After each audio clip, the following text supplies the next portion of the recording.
sauvé par la grâce, par le moyen de la foi. Donc la première chose, assieds-toi, qui provoque la grâce, c'est la foi. La grâce est disponible. Il dit, Dieu vous sauve par la grâce, mais par le moyen de la foi. Donc c'est ceux qui ont la foi qui reçoivent la grâce du salut. Le salut est disponible, mais pour ceux qui vont manifester la foi. Donc si tu n'as pas la foi, il ne peut pas avoir de grâce de Dieu. C'est pour ça que Hébreux 11:6 dit, or sans la foi, il est impossible de lui être agréable. Tu veux être agréable à Dieu, tu veux avoir la grâce de Dieu, tu veux avoir la faveur de Dieu, tu veux plaire à Dieu, tu veux que Dieu t'approuve, il faut que tu sois un homme de foi. Dieu approuve la foi. Donc si c'est ta saison de grâce, ça veut dire que tu dois manifester plus de foi. Il y a trop d'incrédulité dans la vie des chrétiens. Trop d'inquiétude, trop de doutes et de murmures. Décide de marcher et de vivre par la foi. Décide de faire confiance en Dieu, à Dieu pour les choses que tu ne peux pas. Arrête de regarder le temps et d'être perturbé par le temps. Pour dire depuis, ça dure. Tout ça, c'est les discours des gens qui n'ont pas la foi. Il dit, c'est par la foi qu'Abel offrit à Dieu un sacrifice plus excellent que celui de Caïn. C'est par la foi donc qu'il a été déclaré juste. Vous voyez? Dieu a apprécié l'offrande que Abel a fait par la foi. Il a offert son sacrifice par la foi. Alors la Bible dit que Dieu a agréé ça. Vous voyez? Donc Dieu agrée tout ce que nous faisons par la foi. Dieu approuvant ses offrandes. Et c'est par elle qu'il parle encore quoi que mort. Quand tu es un homme de foi, tu es un homme de grâce. Parce que Dieu aime la foi. Dieu approuve la foi. Et tu sais que tu peux rouler avec la grâce de Dieu parce que tu es un homme de foi. Alléluia. Celui qui a plus de foi est celui qui a la faveur de Dieu. Dieu aime la foi. Ensuite, il dit, c'est par la foi qu'Enoch fut enlevé pour qu'il ne vit point la mort et qu'il ne parut plus parce que Dieu l'avait enlevé. Car avant son enlèvement, il avait reçu le témoignage qu'il était agréable à Dieu. Enoch était un homme de foi. Alors la Bible dit, il a reçu le témoignage de Dieu qu'il était agréable à Dieu. Dieu aime la foi. La question est, est-ce que tu as mis ta foi en marche? Est-ce que tu fais par la foi? Il faut que tu marches par la foi. Si tu veux que Dieu t'ouvre des portes, il faut que tu lui fasses confiance. Si tu veux que Dieu t'aide dans ta situation, il faut apprendre à lui faire confiance. Arrête de compter sur ta propre sagesse et sur ta propre intelligence. Il dit, or, sans la foi, il est impossible de lui être agréable. Vous voyez maintenant? Sans la foi, il est impossible d'avoir la grâce de Dieu. Il faut que celui qui s'approche de Dieu croit que Dieu existe et qu'il est le rémunérateur de ceux qui le cherchent. Ensuite, il dit, c'est par la foi que Noé, divinement averti des choses qu'on ne voyait pas encore, et saisi d'une grande crainte respectueuse, construisit une arche pour sauver sa famille. C'est par elle qu'il condamna le monde. Il devient héritier de la justice qui s'obtient par la foi. Alléluia. Faire par la foi, c'est se baser sur ce que Dieu a dit. Peu importe ce que je sens, peu importe ce que je vois, je me base sur ce que Dieu a dit. J'ai la pleine conviction dans la parole de Dieu. Quand je lis la parole de Dieu, c'est la vérité pour moi. Peu importe ce que je vois, peu importe ce que je sens, je fais comme Noé, je suis divinement averti. Alléluia. Et je suis saisi d'une crainte respectueuse. Quand vous allez dans Genèse chapitre 6, 8, il dit Noé trouva grâce aux yeux de Dieu. Pourquoi? Parce que Noé était un homme de foi. Il a fait confiance en ces petites choses que Dieu lui a montrées. Ce n'était pas encore visible, mais il a cru en ça. Et il a accepté les instructions. Tout le monde se moquait de lui. Mais lui, il est allé construire son arche. Parce qu'il a cru en ce que Dieu lui a dit. Ce n'était pas évident. Il pouvait ne pas croire. Il pouvait penser que c'est juste des rêves. La Bible dit Noé a cru. Et c'est ce qui a plu à Dieu. Et il trouva grâce aux yeux de Dieu. Parce qu'il a fait confiance à la parole de Dieu. Ta confiance à la parole de Dieu te fera trouver grâce aux yeux de Dieu. Ton respect de la parole de Dieu te fera trouver grâce aux yeux de Dieu. C'est par la grâce que vous êtes sauvés, par le moyen de la foi. Donc j'ai dit la grâce est disponible, mais c'est par la foi que nous accédons à la grâce. La grâce du salut est pour toute l'humanité. Mais il n'y a que ceux qui ont foi, ceux qui y croient, qui bénéficient. Vous voyez? Donc même quand Dieu donne sa grâce est conditionnée. C'est ce que l'apôtre veut que vous compreniez. Donc personne ne peut avoir la grâce de Dieu comme ça. Le salut est disponible par la grâce, c'est cadeau. Mais pour accéder au salut, il faut que tu aies la foi. Il faut que tu aies quelque chose qui plaise à Dieu avant que Dieu t'accorde son salut. Est-ce que vous avez compris? Il faut que tu aies quelque chose qui plaise à Dieu avant que Dieu t'accorde son salut. Et ce qui plaît à Dieu, la Bible dit, c'est la foi. Pour que Dieu t'accorde le miracle que tu demandes, il faut que tu lui présentes la foi. Donc tu ne peux pas venir et puis te dire non, ça ne marche pas, ça ne marche pas, ça ne fait pas ceci. Est-ce que tu présentes la foi à Dieu? Sans la foi, il est impossible de lui être agréable. C'est par la foi que tu accèdes à la grâce de Dieu. Donc la foi est comme un moyen d'accès à la grâce de Dieu. Il dit vous êtes sauvés par la grâce de Dieu par le moyen de la foi. Donc je comprends clairement que si je développe ma foi, je grandis donc la grâce de Dieu sur ma vie parce que Dieu agrée la foi. Deuxième élément qui provoque la grâce de Dieu, la beauté du cœur. Quand tu as un bon cœur, Dieu aime les gens qui ont bon cœur. Dis à ton voisin, Dieu aime les gens qui ont bon cœur. Ils ont une beauté spirituelle. La bonté, là, quand elle est à l'intérieur de toi, Dieu t'aime pour ça. Quand ton cœur est bon, Dieu aime ton affaire. Et comme exemple, vous pouvez lire David. Dieu a aimé David à cause de la bonté de son cœur. Et il a regardé au cœur de David. Et il a trouvé l'homme selon son cœur. Alléluia. Dieu a aimé le cœur de David. Le cœur qui est prêt à faire même du bien à ses ennemis. Le cœur qui ne lève pas la main sur un autre oint de Dieu. Alléluia. David avait ce cœur formidable. Tu peux étudier le cœur, le caractère de David. Et David a trouvé grâce aux yeux de Dieu à cause de l'état de son cœur.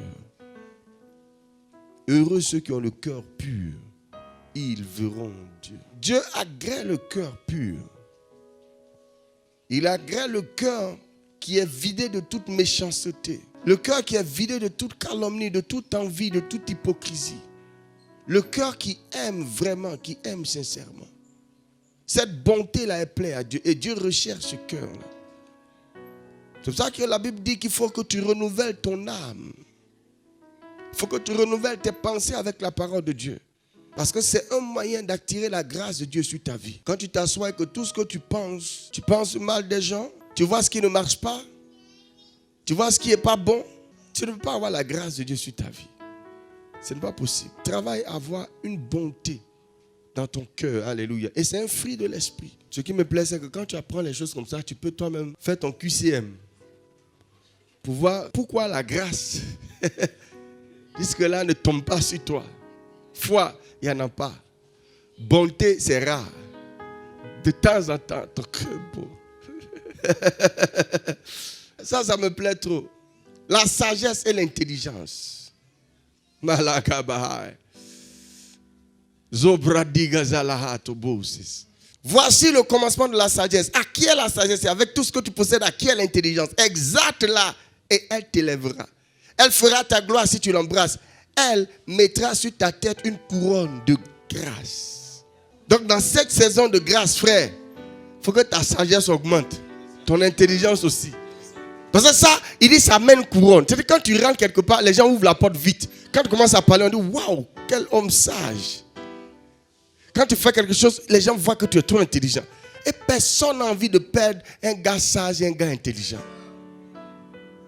Ça ouvre les portes vite. N'importe l'équipe que tu rejoins, quand les gens voient ta sagesse, tout le monde a envie d'être ton ami. Tu es si intelligent que ton intelligence plaît aux gens. La sagesse et l'intelligence vont déposer sur ta tête une couronne de grâce. Donc frère, augmente ta sagesse. Augmente ton intelligence. Faut lire, faut étudier. Étudie. Dans tous les domaines, que ce soit dans tes études, sois sage et sois intelligent. Vous voyez l'élève, quand on interroge, quand il ouvre sa bouche, tout le monde commence à rire. Il ne peut pas avoir de grâce pour toi dans l'école de la part des professeurs. Mais quand l'élève intelligent passe comme ça, les professeurs sont contents. Ils sont fiers de dire c'est mon élève. Il y a une grâce sur sa tête. Tout le monde dit que l'enfant là va réussir. Pourquoi? Il y a la sagesse. Et il y a l'intelligence. Vous voyez? Donc Dieu dit, à qui est la sagesse? Avec tout ce que tu possèdes, à qui est l'intelligence? Parce que quand tu as ces deux choses-là, ça va te donner une couronne de grâce. Ça va t'ouvrir les portes et les opportunités. Chaque fois que quelqu'un te confie un travail, laisse tes clients voir de la sagesse, de l'intelligence en toi. Les enfants de Dieu ne comprennent pas que pour que les gens du monde soient intelligents, ils étudient. La sagesse de Dieu peut t'aider à avoir la sagesse des hommes. Ce qui donne l'argent, c'est la sagesse des hommes. Ce n'est pas la sagesse des Écritures, c'est ce que je dis. Souvent, il y a des enfants de Dieu qui sont sages dans les Écritures. Quand tu prends la Bible, il connaît. Il connaît les versets, il connaît l'intelligence, tout ça. Mais lui, dans son travail, là, il ne connaît rien. Or, la sagesse et l'intelligence qui vont te donner l'argent, là, c'est la sagesse de ton travail, là. Là-bas, tu es dernier. Et est-ce que vous voyez le problème? Quand on vient à l'église, c'est lui qui prêche, c'est lui qui exhorte. Mais quand on lui trouve un travail, quand il va dans un travail, il est mal classé là-bas. Donc c'est vrai, quand l'église a la grâce, tous les frères, toutes les sœurs sont contents quand il prêche. Il y a des frères même peut-être qui peuvent le bénir avec une chemise, une cravate. Parce qu'on sent la sagesse de Dieu en lui. À l'église, il y a la grâce pour lui. Mais dans le milieu professionnel, il n'y a aucune grâce. Vous devez vous opposer à cela. Si j'ai la sagesse de Dieu, ce n'est pas la sagesse des hommes que je ne vais pas avoir. Et qu'est-ce que je fais pour avoir la sagesse de Dieu? J'ai étudié, j'ai médité et j'ai appris. Donc, quand j'ai un travail ou quand je vais à l'école, j'applique la même sagesse, j'étudie. Si je suis dans un domaine, je maîtrise mon domaine. Souvent, on a l'impression que non, c'est l'Esprit de Dieu qui va faire, qui va maîtriser son domaine. C'est l'Esprit de Dieu qui a mis les versets là en toi, ou bien c'est parce que tu as lu que tu connais. Parce que c'est du marketing que tu fais, il faut lire.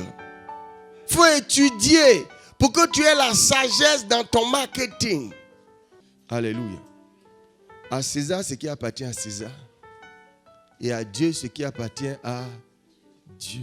C'est pas parce que je chasse les démons que je serai le meilleur professeur de philo ou bien d'histoire géo du lycée.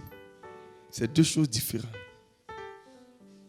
Mais Dieu exige, parce que j'ai la sagesse de Dieu, que j'ai aussi la sagesse des hommes. Pour que parmi les professeurs du lycée, je sois parmi les meilleurs. La sagesse et l'intelligence donnent la grâce. La sagesse humaine va te donner la grâce des hommes. Et la sagesse divine va te donner la grâce de Dieu. Ce n'est pas le verset que tu vas réciter à ton patron pour qu'il t'augmente.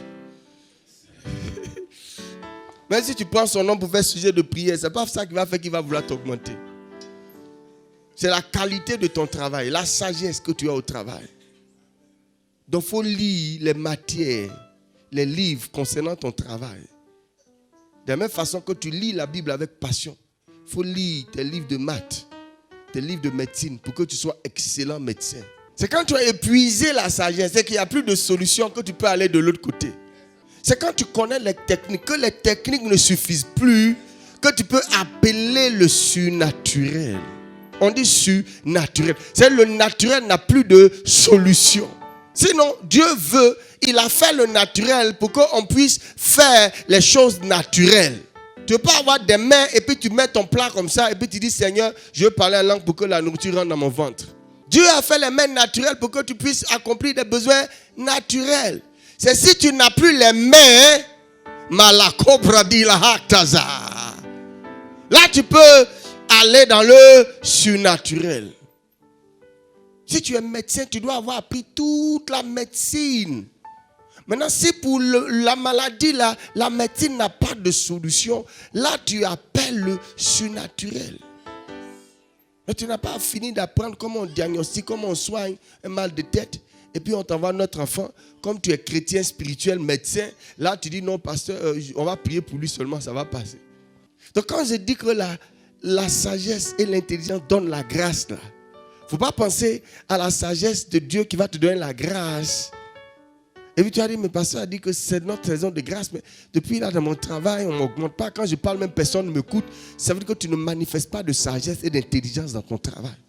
Est-ce que quelqu'un voit ce qu'il a à faire? Daniel chapitre 1, verset 3 à 20. Le roi donna l'ordre à Ashpenaz, chef de ses eunuques, d'amener quelques-uns des enfants d'Israël de race royale et de famille noble, de jeunes garçons sans défaut corporel, beaux de figure, doués de sagesse, d'intelligence et d'instruction, capables de servir dans le palais du roi et à qui l'on enseignerait les lettres et la langue des Chaldéens. Le roi leur assigna pour chaque jour une portion de mets de sa table et du vin dont ils buvaient, voulant les élever pendant 3 années au bout desquelles ils seraient au service du roi. Est-ce que vous voyez? Les enfants d'Israël ont été déportés et le roi demande de choisir parmi eux ceux qui sont beaux. Ça compte quand tu es beau. Il faut te rendre beau. Alléluia. Dire qu'il faut t'embellir. Ça compte. Ça compte, c'est important. Le roi dit de choisir ceux qui sont beaux, qui sont doués de sagesse et d'intelligence. Ça a quoi à voir avec Dieu? Est-ce qu'il parle de ceux qui sont doués de cette intelligence divine, dans la connaissance du Dieu des Hébreux? Non, il parle de la sagesse humaine, de l'intelligence, des gens qui sont intelligents, qui savent raisonner et qui peuvent apprendre facilement la langue des Chaldéens.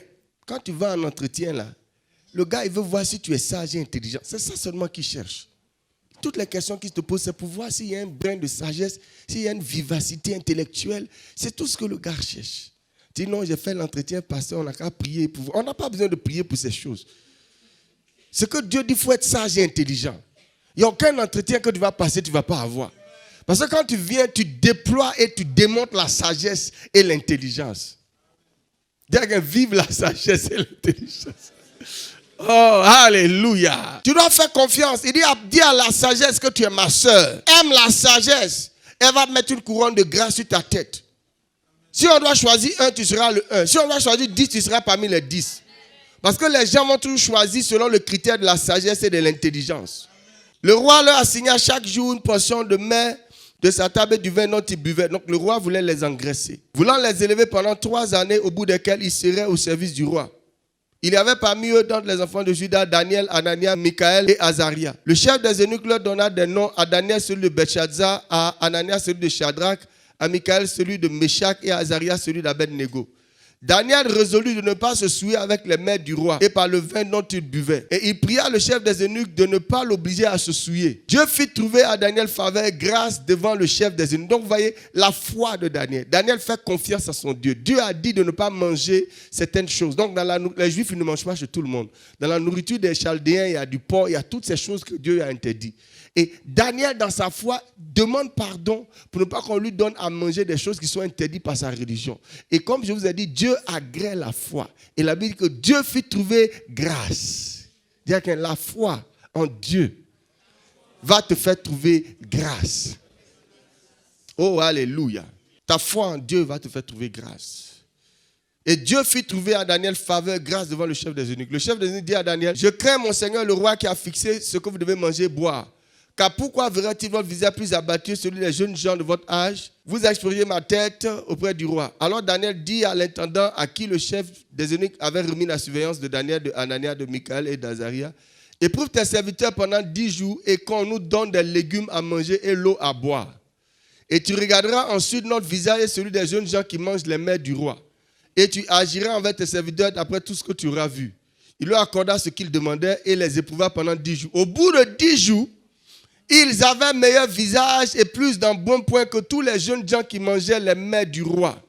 Et au bout de 10 jours, ceux qui ont mangé les légumes étaient plus en bonne santé que ceux qui ont mangé les mets du roi. Daniel nous montre comment il faut se nourrir. Quelle sagesse. Le gars sait quels sont les légumes qu'il faut manger pour être en bonne santé. Souvent, c'est ce que nous mangeons qui nous rend malades. Dieu accorda à ces 4 jeunes gens de la science, de l'intelligence dans toutes les lettres et de la sagesse. Et Daniel expliquait toutes les visions et les songes. Au thème fixé par le roi pour qu'on les lui amena, le chef des eunuques les présenta à Nebuchadnezzar. Et le roi maintenant va faire l'entretien avec eux. Il y a des questions qu'il va poser. Alléluia.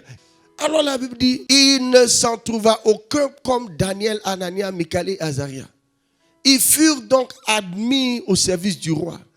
Sur tous les objets qui réclamaient de la sagesse, de l'intelligence et sur lesquels le roi les interrogeait, il les trouvait 10 fois supérieurs à tous les magiciens et astrologues qui étaient dans tout son royaume. Ces 4 jeunes garçons étaient 10 fois plus intelligents. Dis à quelqu'un, tu dois être 10 fois plus intelligent. Tu dis, il n'y a pas de travail. Dieu dit d'être 10 fois plus intelligent. Ton problème, c'est que tu es moyen. Il y a une grâce qui sélectionne la sagesse et l'intelligence. Tu es 10 fois plus intelligent, mon cher, tu as la grâce. Partout où tu vas arriver, tu vas avoir des ennemis. Parce que les gens vont dire c'est toujours lui. Nous, on sait que c'est lui, ils vont choisir. Quand toi, tu vas déposer ton dossier, tout le monde, leur cœur commence à battre. Et lui, là, il est venu nous inquiéter ici encore. Le gars, il est trop sage, trop intelligent. Mais c'est ce que Dieu veut pour ses enfants. Donc si tu es enfant de Dieu, prends sur toi, dis Seigneur, je suis ton enfant, je vais être 10 fois plus sage. Des païens qui sont là sont plus forts que toi. Et ça ne te choque pas. Acquiert la sagesse. Avec tout ce que tu possèdes, acquiert l'intelligence. Il faut instruire l'enfant. Il faut apprendre à l'enfant à raisonner, à être sage. Si ton enfant est sage, maman, ton enfant ne va pas souffrir comme toi tu as souffert. Acquiert la sagesse. Il dit avec tout ce que tu possèdes. L'intelligence là, on achète. On achète ça. Ça est dans les livres. Ça est dans les encyclopédies. On achète. C'est cher souvent. Mais tu achètes ces livres-là. Ton enfant lit, il a de la sagesse. Il lit ça, il est cultivé. Alléluia. Tu achètes. Avec tout ce que tu possèdes, achète. Achète. Achète. Combien de parents achètent des livres pour leurs enfants aujourd'hui? Achète. Avec tout ce que tu possèdes, achète. Tu es chrétien. Tu as un salaire. Mais dans ton domaine là, il y a des nouvelles pratiques qui se développent. Il y a des gens qui sont excellents. Tu n'achètes pas leur livre pour lire. Toi, tu dis, demain, on va voir que ton service est dépassé. Et c'est là que tu vas pleurer, Saint-Esprit, aide-moi. Mais les nouvelles techniques là, qui sortent dans ton domaine, est-ce que tu les acquiers? Et à un moment, on va arriver, tu ne seras plus à la page. Acquiert l'intelligence. Oh, alléluia. Acquiert la sagesse. Elle va mettre une couronne de grâce sur ta tête. Dans n'importe quel domaine de ta vie. C'est le chrétien qui doit comprendre que c'est une question de sagesse. Donc si je rentre dans quelque chose, je dois comprendre la sagesse. Je dois maîtriser comme les gens. Eux n'ont pas eu besoin de la sagesse de Dieu d'abord. Ça, ce n'est pas affaire de sagesse de Dieu. Ils ont étudié dans les livres, ils ont lu et puis ils comprennent. Donc je fais comme eux d'abord. Maintenant, quand eux ils sont bloqués là, moi je peux importer.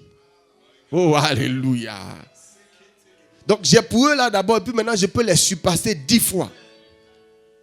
Mais tu n'as même pas encore le peu qu'eux ils savent là. Ça doit te révolter, ce genre de choses. Ecclésiaste chapitre 10, verset 12. Il dit quand le sage parle, ses paroles sont pleines de grâce. Tu écoutes le gars, tu n'as pas envie de sortir. Et les gens payent cher pour aller à des conférences dans le monde d'hommes sages qui parlent de leur matière. Ils payent cher, très cher les conférences. Parce que le gars a mis la sagesse et l'intelligence en lui. Quand il parle, il te révèle des secrets. Et les gens sont là, ils copient, ils notent. C'est ça l'homme sage. Et la Bible dit dans le psaume 45, verset 2, tu es le plus beau des fils de l'homme. La grâce est répandue sur tes lèvres. Que la grâce puisse se répandre sur tes lèvres. C'est partout où tu vas ouvrir la bouche, les gens vont dire, waouh, quel est cet homme. Ouvre ta bouche différemment désormais. Quand tu prends la parole quelque part, qui se fasse un silence. On dit, waouh, quelle sagesse. La grâce est répandue sur tes lèvres. C'est pourquoi ton Dieu t'a béni pour toujours. Ta bouche peut te donner à manger. Tu expliques à quelqu'un et puis il a envie de te donner du travail. Il dit, mais toi tu fais quoi dans la vie? Juste en parlant. C'est ce qui s'est passé pour Joseph. Quand il a fini d'expliquer le songe à Pharaon, Pharaon lui dit, mais où est-ce qu'on va trouver un homme sage comme celui-ci? Lui, il n'est pas venu prendre le poste. Il était en prison. On lui a dit juste de venir expliquer le songe. Quand il a fini d'expliquer le songe, Pharaon dit, c'est toi qu'on va choisir. Dernier élément qui favorise la grâce. Il se moque des moqueurs, mais il fait grâce aux humbles. L'humilité. Ça donne la grâce de Dieu. Si tu veux que Dieu te fasse grâce, il faut que ton cœur soit humble. Il faut arrêter de te faire grand. On ne peut pas te parler. Quand on te donne un petit titre, c'est fini. Plus personne ne peut te parler. Comment tu peux avoir la grâce de Dieu quand tu n'es pas humble? La Bible, il résiste aux orgueilleux, mais il fait grâce aux humbles. Tu dois être humble. Jésus a dit dans Matthieu 11, 29, il dit, prenez mon joug sur vous et recevez mes instructions, car je suis doux et humble de cœur. Parce que le Fils de Dieu dit. Il dit que lui, là, son esprit est doux. C'est ça que je dis à nos sœurs, là, ayez la douceur. Jésus lui-même, il te dit, ton Seigneur dit, lui, il est doux. C'est quand tu es avec lui, là, c'est sucré. L'atmosphère est sucrée. Si le monsieur rentre que l'atmosphère est salée, tu dis depuis là, hein, on est mariés, ça fait tant, on va rien, on va voir quoi? Tu n'as pas pris le joug. Il dit, je suis doux et humble de cœur. Oh, j'aime ça. Tu dis, Père, que je sois doux et humble de cœur. Si tu veux que la grâce de Jésus soit avec toi, sois doux et humble de cœur. Travaille sur ton humilité et travaille sur ta douceur. Si ton mari est en train de sauter, il faut sauter avec lui. Tu ne sais pas pourquoi il saute. C'est ça la douceur. Alléluia. Le gars, il saute, il a peut-être dansé un peu là. Il ne faut pas qu'il va danser. Avec tous les problèmes qu'on a, toi, tu trouves le moyen de danser. Oh boy. Sois doux, sois doux. Jésus dit qu'il est doux et humble de cœur. Et c'est pour ça que les apôtres disent, ils l'ont vu, il était plein de grâce. La grâce débordait. Tous ceux qui voyaient Jésus voulaient lui donner quelque chose ou voulaient recevoir quelque chose de lui. Vous voyez? Il était plein de grâce. Et je vous dis en vérité, si vous ne vous convertissez et vous ne devenez comme les petits enfants, vous n'entrez point dans le royaume des cieux. C'est pourquoi quiconque se rendra humble comme ce petit enfant sera le plus grand dans le royaume des cieux. Alléluia. Donc il nous recommande l'humilité des enfants. Les enfants sont humbles. Vous voyez? Un enfant, il est humble. S'il vient ici, qu'on dit assieds-toi là-bas, l'enfant va aller s'asseoir là-bas, il va se mettre à jouer. Il n'a pas de problème. Ils vont se reconnaître. Ceux qui ont un problème d'humilité. 1 Pierre 5, 5. Vous qui êtes, soyez soumis aux anciens, aux vieux. Et dans tous vos rapports mutuels, revêtez-vous d'humilité, car Dieu résiste aux orgueilleux, mais il fait grâce aux humbles. Voilà les jeunes. Ils ont un problème avec l'humilité. Est-ce qu'il y a des jeunes ici? Dieu parle de vous. Il dit, les jeunes ne sont pas soumis aux anciens. Quand quelqu'un est plus âgé que toi, quand il te parle, il faut être soumis. Il ne faut pas avoir pour toi à dire. Oh, alléluia. C'est ce qui fait que la grâce retarde dans ta vie. Les jeunes sont orgueilleux. Quand on lui donne une petite responsabilité, il n'écoute plus personne. Il veut marcher sur les gens. Tu lui donnes un travail, lui aussi donne à quelqu'un. C'est le... Si tu dis à un enfant d'aller acheter du pain pour toi, l'enfant va partir.